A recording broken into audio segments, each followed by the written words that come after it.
तो दोस्तों, उड़ने की आशा के आज के एपिसोड की शुरुआत में आजी रेणुका को समझाने की कोशिश करती हैं। वे कहती हैं कि ऐसा नहीं है कि रोशनी ने गलती नहीं की, लेकिन ये जानना भी जरूरी है कि उसने ऐसा क्यों किया। लेकिन रेणुका अपनी जिद पर अड़ी रहती है। वो तर्क देती है कि रोशनी ने शुरुआत से ही उनसे झूठ बोला है और उनके साथ फरेब किया है, इसीलिए उसके लिए नरमी दिखाने का कोई मतलब नहीं है। तो आजी रेणुका को समझाती है कि गड़े मुर्दे उखाड़ने से कुछ हासिल नहीं होने वाला। वो कहती हैं कि रोशनी इसी घर की बहू है, इसीलिए उसे अपने बुरे अतीत से बाहर निकालने के लिए रेणुका के डर की नहीं बल्कि उसके हौसले की जरूरत है। इसके बाद आजी रेणुका से सीधा सवाल करती हैं कि वो अपनी तीनों बहुओं के साथ एक समान बर्ताव करना कब सीखेगी। वे उसे आगाह करती है कि जैसा व्यवहार हम आज बच्चों के साथ करेंगे वैसा ही व्यवहार वे आने वाली पीढ़ियों के साथ करेंगे। इसीलिए आजी रेणुका को सलाह देती हैं कि कल से वो कुछ ऐसा करे जिससे परेश और उसके बच्चों को उस पर गर्व महसूस हो। इसके बाद आजी रेणुका को याद दिलाती है कि उसके पास कला है, हुनर है, लेकिन उसका अड़ियल बर्ताव उसे अंधा बना रहा है। वे समझाती हैं कि बच्चों से प्यार करना चाहिए क्योंकि बुरे वक्त में वही काम आते हैं।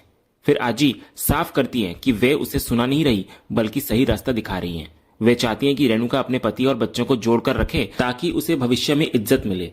तो इधर आजी की बातों का रेणुका पर गहरा असर होता है। वो वादा करती है कि अब वो कुछ ऐसा करेगी जिससे परेश और उसके बच्चों को उस पर गर्व हो। हालांकि मन ही मन रेणुका कुछ और ही सोच रही होती है। वो ठान लेती है कि अब वो दुनिया को दिखाएगी कि रेणुका देशमुख क्या कर सकती है। उसका यह नया संकल्प एक नए ड्रामे की शुरुआत लग रहा होता है।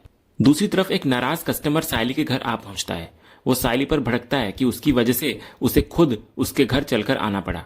कस्टमर शिकायत करता है कि सायली ने उससे एडवांस पैसे ले लिए, लेकिन ना तो फोन उठाया और ना ही काम पूरा किया। वो इसे बिजनेस करने का बहुत ही गलत तरीका बताने लगता है और सायली को बेहद गैर जिम्मेदार करार देता है। इधर सायली माफी मांगती है और सफाई भी देती है कि उसके घर पर इमरजेंसी आ गई थी, इसलिए वो ना तो फोन उठा पाई और ना ही ऑर्डर पूरा कर पाई। वो आगे से ऐसा न होने का भरोसा दिलाती है, लेकिन कस्टमर उसकी बात नहीं मानता और तंज कसता है कि इसलिए लोग छोटे मोटे फूल वालों पर भरोसा नहीं करते क्योंकि उन्हें बिजनेस करना ही नहीं आता। ये सुनकर सचिन को गुस्सा आता है और वो जवाब देने के लिए आगे बढ़ता है, लेकिन सायली उसको रोक लेती है। इसके बाद कस्टमर अपने एडवांस पैसे वापस मांगता है तो सायली चुपचाप 5,000 रुपए लौटा देती है और फिर से माफी मांगती है, लेकिन वो कस्टमर जाते जाते कहता है कि अब माफी से क्या होगा, उसकी इंसल्ट तो हो ही गई। वो सायली को चेतावनी देता है कि आगे से उससे किसी ऑर्डर की उम्मीद ना रखे। इतना बोलकर वो वहां से निकल जाता है। फिर कस्टमर के जाने के बाद रेणुका सायली को ताना मारती है कि उसने पहले ही कहा था कि ज्यादा उड़ने की कोशिश ना करे। तो सचिन इस पर रेणुका को चुप कराता है। तभी आजी रेणुका पर भड़क जाती हैं कि अभी अभी उन्होंने उसे समझाया था, लेकिन उस पर कोई असर नहीं हुआ।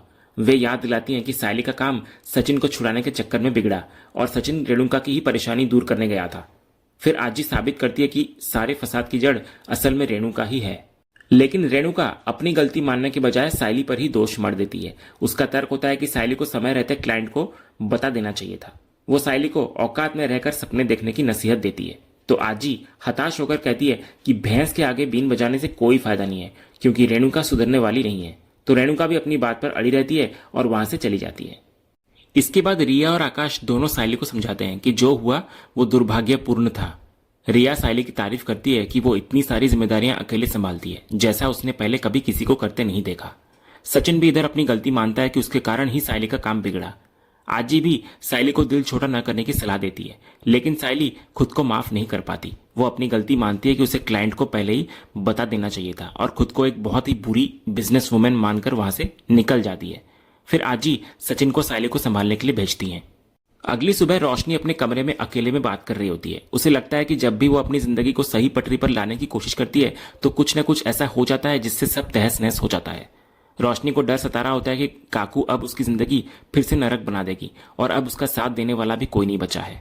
तभी रोशनी की नजर सोते हुए तेजस पर पड़ती है। वो उसके पास जाकर बैठती है और मन ही मन सोचती है कि अगर तेजस उसके साथ खड़ा है तो उसे किसी और की जरूरत नहीं है क्योंकि तेजस ही उसके लिए काफी है। तभी तेजस की अचानक आंख खुलती है। रोशनी को अपने इतना करीब और घूरते हुए देखकर वो बुरी तरह डर जाता है और चिल्लाने लगता है। रोशनी पूछती है वो चिल्ला क्यों रहा है, तो तेजस जवाब देता है कि अगर कोई आंख खोले और सामने कोई उसे घूर रहा हो तो डरना तो लाजमी है ना। उसे लगा कि शायद ससुर जी की आत्मा वापस आ गई है। तभी रोशनी तेजस को थैंक यू बोलती है और कहती है कि जब पुलिस उसे ले जाने आई थी तब तेजस ने उसका साथ दिया और उसके लिए बहुत कुछ किया। तो इस पर तेजस रोशनी को भरोसा दिलाता है कि जाहिर है वो उसी के लिए तो खड़ा रहेगा ना, किसी और के लिए थोड़ी ना खड़ा रहेगा। वो कहता है कि वो पुलिस वालों को रोशनी को ऐसे कैसे ले जाने देता। इसके बाद तेजस रोशनी से पूछता है कि वो ऐसी अजीब और गरीब हरकतें क्यों करती है। तो रोशनी सफाई देती है कि यह सब उसने रेणुका की वजह से किया, क्योंकि उन्हीं ने 5 लाख रुपए लाने का दबाव डाला था और उसके पास कोई और रास्ता नहीं था।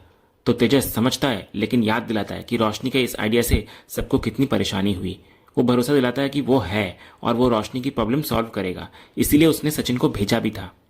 रोशनी शिकायत करती है कि उसे ये सब कैसे पता चलता, उसे तो लगा था कि हमेशा की तरह उसे अकेले ही सब कुछ संभालना होगा। तो तेजस फिर पूछता है कि क्या उसे उस पर भरोसा नहीं है। तो रोशनी कहती है भरोसा। फिर वो कहती है कि उसने पुलिस स्टेशन में उसकी फिक्र और प्यार को देखा। इतना बोलकर रोशनी उसको आई लव यू कहती है। तो तेजस प्यार जताते हुए भी अपनी मजबूरी जाहिर करता है। वो साफ कहता हुआ नजर आता है कि अभी वो रोशनी का पक्ष नहीं ले सकता, क्योंकि आई बहुत नाराज है। अगर वो रोशनी का साथ देगा तो रेणुका को बुरा लगेगा और उनके खिलाफ जाना गलत होगा। तेजस फिर एक प्लान बनाता है कि वो घर में और सबके सामने थोड़ा नाटक करेगा और रोशनी से बात नहीं करेगा, लेकिन कमरे में और शोरूम में वे दोनों बात करेंगे। तो रोशनी भी मान जाती है। दूसरी तरफ आजी गणपति बप्पा के सामने हाथ जोड़कर प्रार्थना करती हैं कि वे उनके बच्चों पर सुख समृद्धि बनाए रखें और उनकी सुरक्षा करें, क्योंकि वे अब गांव जा रही हैं। तभी सायली आजी के लिए खाना पैक करके लाती है और उनसे कहती है कि वे सफर में खा लें। फिर सायली उनसे और कुछ दिन रुकने के लिए जिद करती है। तभी सचिन वहां आता है और मजाक उड़ाता है कि आजी के पास उनके लिए वक्त ही नहीं है, ना ही वे उन्हें याद करती हैं। तो आजी सचिन को बुढ़ी की खिंचाई करने के लिए डांटती है और बताती है कि खेती के काम की वजह से उन्हें जाना ही होगा। इसके बाद आजी की नजर अचानक सायली के उदास चेहरे पर पड़ती है। वे कारण पूछती हैं तो सचिन कहता है कि जो कस्टमर आया था और पैसे वापस लेकर गया, उस बात को लेकर सायली बहुत दुखी है। उसने ये बात अपने दिल पर ले लिया है। तो आजी फिर सायली को समझाती है कि हर रोज एक जैसा नहीं होता, कभी गलती होती है तो कभी हालात खराब होते हैं और कभी काम हाथ से छूट जाता है। वे कहती हैं कि कभी कभी सामने वाले लोग भी परिस्थिति नहीं समझते, तो क्या उस एक दिन के लिए वो अपनी काबिलियत पर शक करेगी। फिर आजी सायली को सीख देती है कि जो गलती हो गई उसे छोड़ दिया जाए और अपने काम को और बेहतर बनाए। तभी इतने में रेणुका आती है और अपनी सासूबाई के पैर छूती है। वो बहुत चिंता जताते हुए कहती है कि वे संभल कर जाएं और अपना ध्यान रखें। तो आजी ताना मारती हैं कि उनकी बहू को उनकी कितनी फिक्र हो रही है। फिर वे जानबूझकर कहती हैं कि वे अभी नहीं जाने वाली, यहीं रुकने वाली है। तो रेणुका ये सुनकर घबरा जाती है। तभी आजी रेणुका को याद दिलाती है कि इस बार उन्होंने जो सिखाया है, अगली बार उसके बर्ताव में वो सुधार दिखना चाहिए। तो रेणुका भी वादा करती है कि वो अब ऐसा कुछ करेगी जिससे आजी, परेश और पूरे घर को उस पर गर्व होगा। इसके बाद रोशनी आती है और आजी के पैर छूती है। तो आजी उसको आशीर्वाद देती है कि भगवान उसको सद्बुद्धि दे। वे उसे नसीहत देती है कि वो ऐसी जिंदगी जिए जिससे उसके अपनों को उस पर नाज हो और कभी उसे अपनों से झूठ बोलने की नौबत न आए। इतना बोलकर आजी वहां से सचिन के साथ निकल जाती है। अगले सीन में नाश्ते के दौरान रोशनी को अलग देखकर सायली की नजर उस पर पड़ती है, लेकिन वो कुछ नहीं बोलती। तो रोशनी इधर तय करती है कि उसको सायली से बात करके मामला सुलझाना ही होगा। वो किचन में जाकर सायली के पास आती है और अपनी सफाई देती है। रोशनी कहती है कि उसका इरादा किसी को नुकसान पहुंचाने का नहीं था, वो बस काकू की हेल्प करना चाहती थी और उस वक्त उसे समझ नहीं आया कि वो क्या करे। लेकिन सायली रोशनी की बातों से नहीं पिघलती। वो साफ कहती हुई नजर आती है कि रोशनी ने सचिन के साथ जो किया उसके लिए वो उसे कभी माफ नहीं करने वाली। सायली उसको कह देती है कि अब इन बातों का कोई फायदा नहीं है, जिसके बाद रोशनी मायूस होकर वहां से चली आती है। इधर जब पूरा परिवार डाइनिंग टेबल पर नाश्ता करने बैठता है तो रोशनी खुद को अलग कर लेती है। वो किचन में जाकर चटाई बिछाती है और दोने पत्तल में अपना खाना लेकर जमीन पर बैठ जाती है। यह नजारा देखकर सचिन को बुरा लगता है और वो रेणुका को टोकने की कोशिश करता है। तो रेणुका सचिन को पहले ही चुप कराते हुए कहती है कि जिसने गलतियां की है उसको पश्चाताप भी करना पड़ेगा। रोशनी भी इधर अपनी गलती मान लेती है और कहती है कि यह उसका प्रायश्चित है जिसे वो पूरा करेगी। फिर वो रोते हुए जमीन पर बैठकर ही खाना खाने लगती है। इधर तेजस को रोशनी की हालत देखकर तकलीफ तो होती है, लेकिन रेणुका के डर से वो कुछ बोल नहीं पाता। तभी रेणुका तेजस को देख लेती है और उसको ताना मारती है कि वो उधर न देखे और वो शुक्र मनाए कि रोशनी को कम से कम खाना तो मिल रहा है। दूसरी तरफ सायली को एक और कस्टमर का गुस्सा झेलना पड़ता है, जो काम में देरी की वजह से ऑर्डर कैंसिल कर देता है। तो सायली इससे परेशान हो जाती है। तभी इतने में जूही का फोन आता है, जो अपने ससुराल में बहुत खुश होती है। वो सायली को बता रही होती है कि आज उसकी पहली रसोई है और वो चाहती है कि सायली और सचिन वहां आए ताकि पुरानी कड़वाहट खत्म हो सके। तो सायली वादा करती है कि वो सचिन को लाने की पूरी कोशिश करेगी। तभी सचिन सायली के पास आकर उसे अखबार में एक नौकरी का विज्ञापन दिखाता है।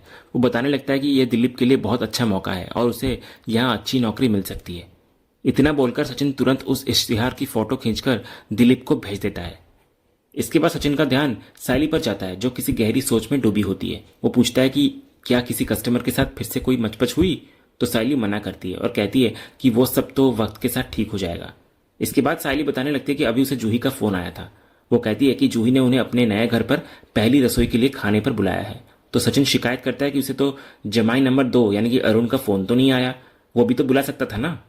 सायली समझाती है कि जूही चाहती है कि सचिन और अरुण के बीच सब ठीक हो जाए, लेकिन सचिन बहाना बनाता है कि उसकी सवारी उसका इंतजार कर रही है और वो उसे कैंसिल नहीं कर सकता। फिर वो सायली को सलाह देता है कि वो अकेले ही चली जाए। सचिन का मानना होता है कि जूही के साथ वक्त बिताने से सायली का दिमाग फ्रेश होगा और उसे अच्छा भी लगेगा। वो साफ कर देता है कि अरुण और जूही की नई शादी है, इसलिए वो वहां जाकर कोई नया तमाशा नहीं खड़ा करना चाहता। दूसरी तरफ सायली सबके लिए चाय लेकर हॉल में आती है, लेकिन रेणुका नखरे दिखाने लगती है। वो कहती है कि आज वो ये वाली चाय नहीं बल्कि ग्रीन टी पिएगी और सायली को दोबारा जाकर बनाने का हुक्म देती है। लेकिन सचिन तुरंत सायली को रोक देता है और रेणुका पर भड़क जाता है। वो कहता है कि इतने समय से रेणुका चाय मांग रही थी और अब जब चाय आ गई तो उसे ग्रीन टी चाहिए। सचिन साफ मना कर देता है कि ग्रीन टी नहीं बनने वाली, क्योंकि सायली को जूही के घर जाना है और उसे बहुत काम भी है। वो रेणुका को कहता है कि अगर उसे ग्रीन टी चाहिए तो वो खुद बना ले। तो रेणुका अपनी जिद पर अड़ जाती है कि उसे तो ग्रीन टी ही पीनी है और वो पीकर ही रहेगी। वो सचिन को ताना मारती है कि वो अपनी बाइकों का मुफ्त का वकील क्यों बन रहा है। सचिन जवाब देता है कि वो किसी का वकील नहीं बन रहा, लेकिन एक ही काम को बार बार करवाना जुल्म है। तभी तेजस बीच में कूद पड़ता है और कहता है कि अगर आय को ग्रीन टी पीनी है तो पीने दो, इसमें सचिन की क्या दिक्कत है। तो सचिन तेजस को डांटता है कि वो बीच में ना बोले। वो साफ शब्दों में कहता है कि सायली उसकी पत्नी है, कोई बंधुआ मजदूर नहीं, और रेणुका को सायली से बार बार काम करवाने का शौक है। तभी रिया भी सचिन का समर्थन करती है और कहती है कि सायली वहिनी घर की कोई मेड नहीं है। तो इस पर रेणुका शिकायत करती है कि उसने एक शादी ग्रीन टी क्या मांगी और लोग ऐसे बर्ताव कर रहे हैं जैसे उसने संजीवनी बूटी मांग ली हो। सचिन इस पर स्पष्ट करता है कि बात चाय के रंग की नहीं है, बल्कि एक ही काम को बार बार करवाने की गलत आदत की है। तभी माहौल को शांत करने के लिए रोशनी आगे आती है। वो कहती है कि एक ग्रीन टी बनाने में क्या बड़ी बात है, वो बना देगी। तो रेणुका पहले ही रोशनी के सामने हाथ जोड़ लेती है और साफ कह देती है कि उसके हाथ का तो वो अमृत भी ना पिए। रेणुका को रोशनी पर जरा भी भरोसा नहीं होता। उसे लगता है कि पता नहीं रोशनी चाय में क्या मिला दे। इतना बोलकर रेणुका वहां से गुस्से में चली जाती है। फिर रेणुका के जाने के बाद सचिन रोशनी को ताना मारता है कि उसे चाय बनाने का बहुत शौक था ना, तो अब बना ले।